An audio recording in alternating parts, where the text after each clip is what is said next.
Hello সবাইকে, আমি সুরভি। আজকে দেখো দিনটা কত সুন্দর।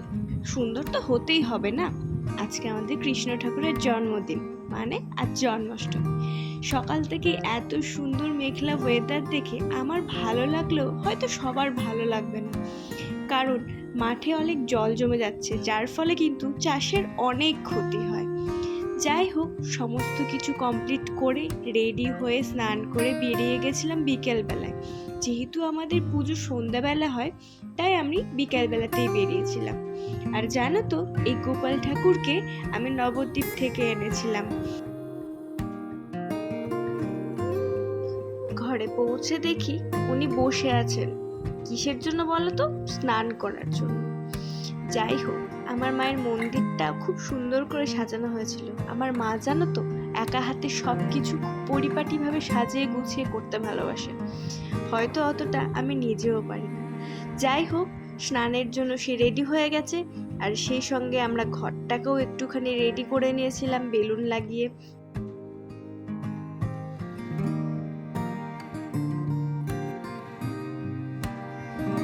তারপরে ঠাকুরমশাই এসে শুরু করলো তার স্নান অভিষেক।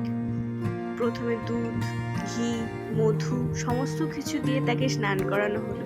স্নান করার পর যেন সে আরো বেশি উজ্জ্বল হয়ে উঠেছিল। আর তারপরে আমার আনা জামাটা পরেছিল। আর জানো তো, আমি আর গোপাল আজকে ম্যাচিং করে জামা পরেছিলাম। আমি ওর জন্য এই জামাটা এনেছিলাম বলে আমিও একটা এই কালারেরই জামা পরেছিলাম, যাতে আমরা দুজন ম্যাচিং পরতে পারি।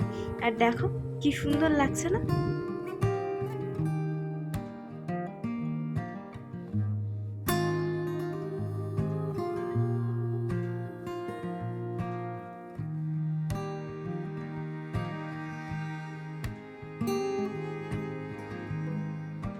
তারপর তাকে তার আসনে বসানো হয়, কিন্তু বসানোর পরে না মুকুটটা এতটাই বড় হয়ে গেছিল যে মাথা থেকে খুলে পড়ে যাচ্ছিল, কিছুতেই মাথার মধ্যে আটকানো যাচ্ছিল না।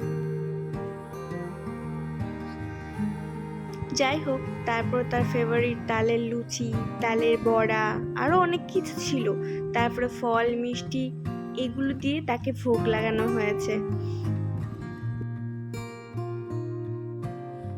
পুজো শেষে দেখো তাকে কতই না সুন্দর লাগছে, মনে হচ্ছে রাজবেশে রাজ সিংহাসনে সে বিরাজ করছে। তারপরে আর কি, পুজো শেষ করে রাত্রে ঘুমিয়ে সকালবেলায় আবার এই বাড়ি আসা।